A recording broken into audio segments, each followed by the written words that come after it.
Oh, hi everybody. I didn't see y'all there. Probably did, but anyway, we are fishing for Bartram's bass today. We are over here at a state park over in eastern Georgia. Here, I'm not going to name where it is. Do a little bit of research, probably figure out where it is. But you can catch Bartram's bass, largemouth bass, assorted species of sunfish I've caught here as well. Kind of just potluck, just seeing what we can fish. Kind of keep y'all on the run with me today. We got here a little bit later than we wanted to, but we'll try and film y'all an episode real quick, see what we can catch.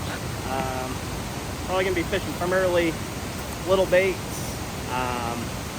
so we'll just see what happens. Stay tuned. Enjoy the scenery of the covered bridge there in the background. I'll probably tell you where we're at with the white water.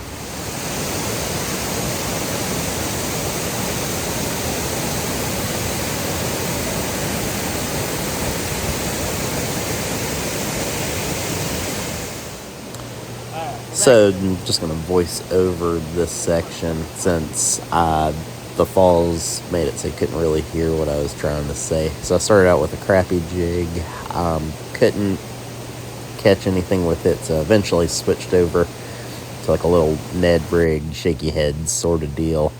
But yeah, that'll be towards the end of this clip here, but just kind of wanted to show you, started from right to left, working across the falls, basically. Nothing on the little crappie minnow thing. We're going to switch over, try kind of like a micro Ned rig, shaky head, whatever you want to call it. Yeah. Micro Ned rig. It's just like a crappie jig head with trick worm, like the back half of the trick worm on it. So we're about to get going on some fish catching action here in a second.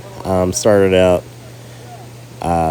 in the same pocket and pretty immediately started getting a couple more bites. I think they were red breast sunfish. But yeah, we'll watch and see what happens here in the next few minutes as I start catching some fish.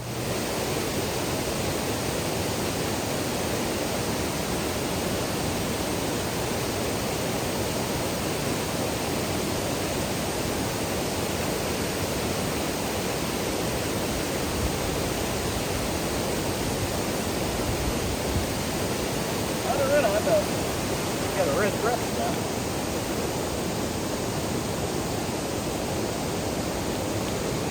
They're real pretty over here.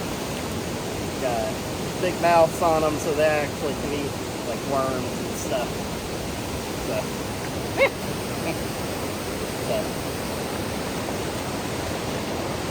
you can see them right there. They're real pretty, like I said. So, let them go. Go real quick. Swim on. Cool. Throw a couple more times in that pocket right there. See what we can get. I didn't catch anything else in that pocket on the right side of the river right there, but we're just gonna keep working our way across here the next few minutes, see what happens and what we can catch.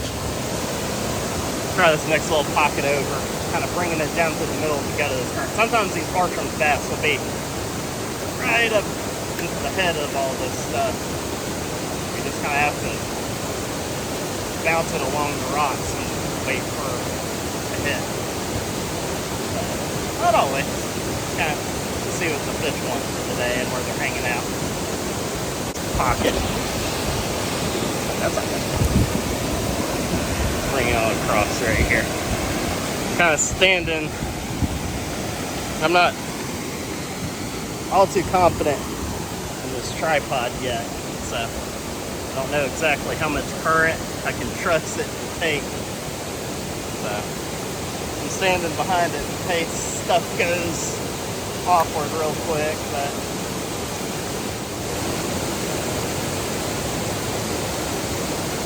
there's a Bartram bass.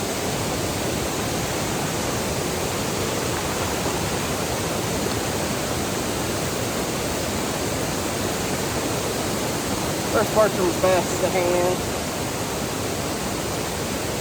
He's pretty skinny, honestly. And that's not even a big one right here. Not that they get big, but you can kind of see a really cool little bass and everything. They're an upland species. live above the fall line in a lot of major rivers here in Georgia. The Bartram's bass is only native to the Savannah River chain. And generally you're only going to find them from like Augusta upstream and up through the tributaries. Some things you'll kind of notice with them, they have almost like white margins on both their anal fin and the caudal fin right here, white on their tail fins. And you'll see very distinct sparring, kind of like all through here, like in the middle of their bodies. Give you a nice up close look of them. So, yeah, this is my primary fishing target. I love catching these little guys, even though they don't get all that big. Let him go. Thanks, Mr. Bartram. Deep spot right in front of me, so get y'all as close as I can without trying to shoot the fish. Big calm spot out in front of me. I imagine there can be.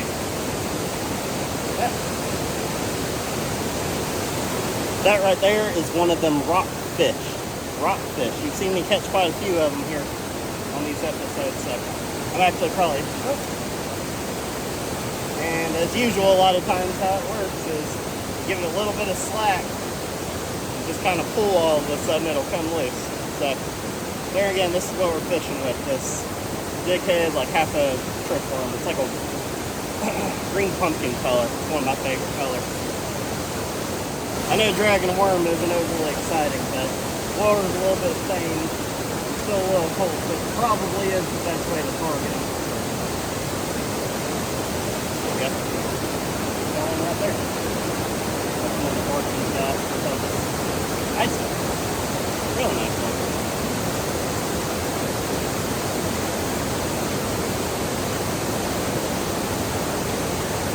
You see, that's another Bartram's bass. Hook comes right out. Just with those little single hooks when you hook them quick after they hook it. That one's probably a good 7-8 inches, something like that. If you were wanting to complete the Georgia Bass Slam, you could probably do it with that fish right there. Something I noticed interesting is he's blind in one eye right there. So, I don't know, probably somebody using a treble hook or something.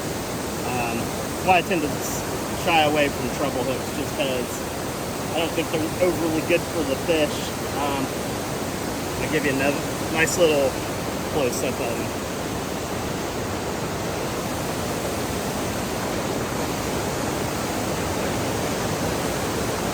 Beautiful fish. Absolutely love those guys.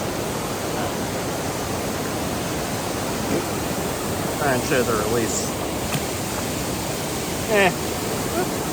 He kicked off. Cool. I'm not going to leave fish to find fish, so we'll keep fishing here until we stop catching them. Anybody.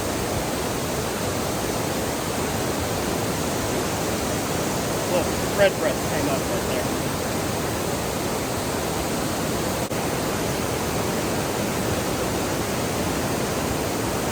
Alright, 2 fish in like 10-15 minutes. That ain't too bad so far. So let's keep moving across. This river, I guess you call it a river. It's a big creek, little river. It goes across, I don't know, good 50 yards right here, but then it kind of narrows out a little bit again when you go downstream.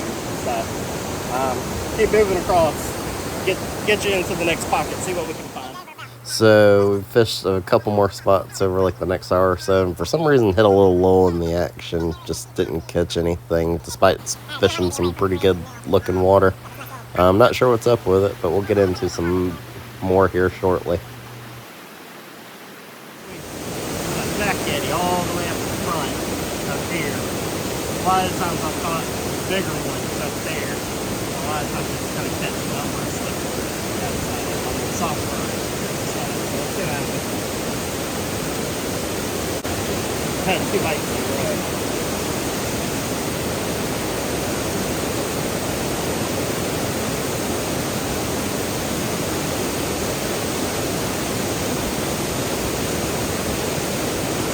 Nice one.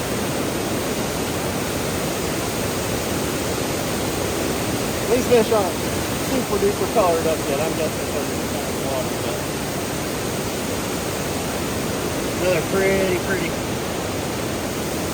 little Bartram bass. I feel like color. Pretty good. Gotta get a good view of them.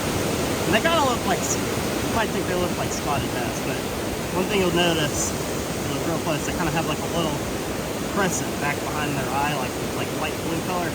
That's a lot of the quote-unquote red-eye bass species have that. So, yeah, not big fish at all. They get a lot bigger in a few places. You know where to look for them, but for being not too far from the house, I'll take it.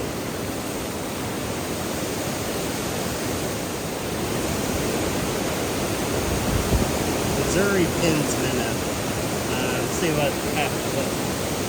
That's a favorite for going after big wild brown trout, but one of those down here is blowing out next to each other.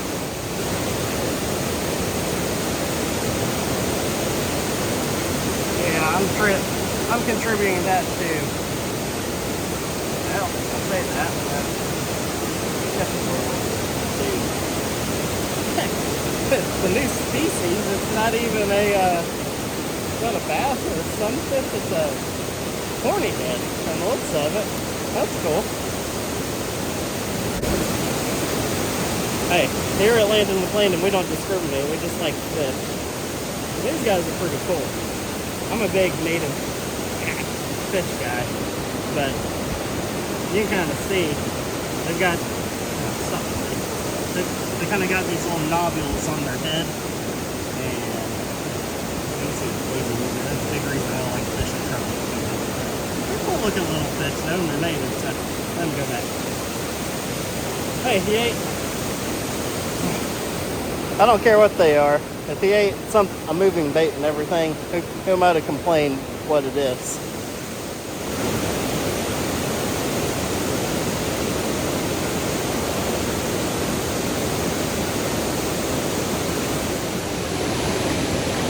Alright, so we're going to venture downstream now.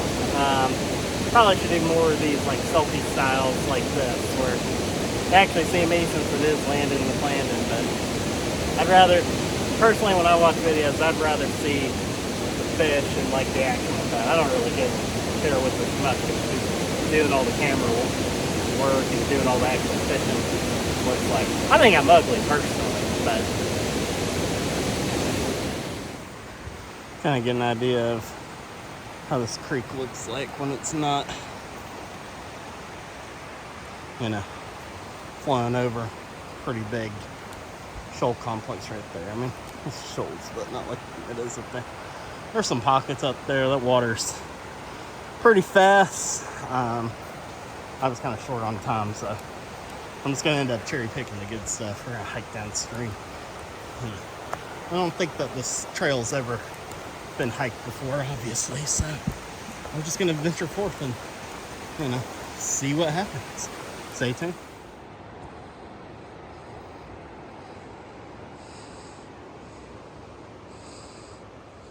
So I wasn't running video, just jigging little worms. Randomly just caught a black crappie on the tail out of this hole right here.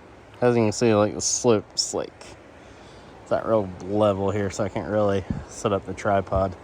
But black crappie on a shaky head worm thing. I guess it makes sense as much as anything that's going on today. Get y'all a release here in a second. Pretty little black crappie right there. Let him go. Oop, did a little kick. Screw you. I'm gonna head back up to the dam. Gonna give it a last hoorah for the night. Probably hit those first couple pockets where we're catching some fish in.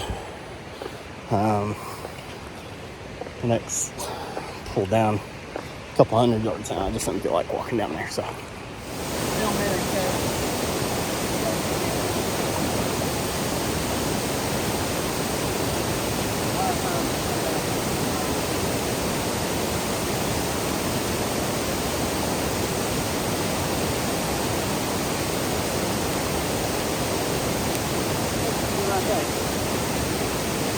That's probably the biggest one of the whole day. Right there. Good caught before.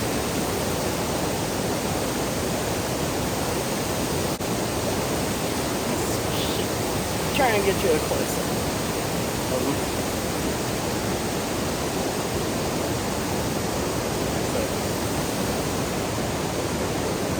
Decent little guys right there. And in this stream, that's about as big as they get most of the time. But anyway, try and get y'all leaks. Well, my shoelaces are all wrapped up on one another, so.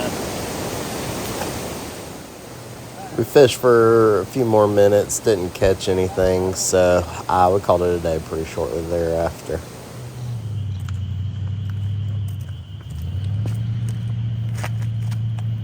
We caught fish. But that's the end of the episode. Thanks for watching. I'm gonna try and get another one tomorrow going, so maybe get 2 episodes this week, so stay tuned.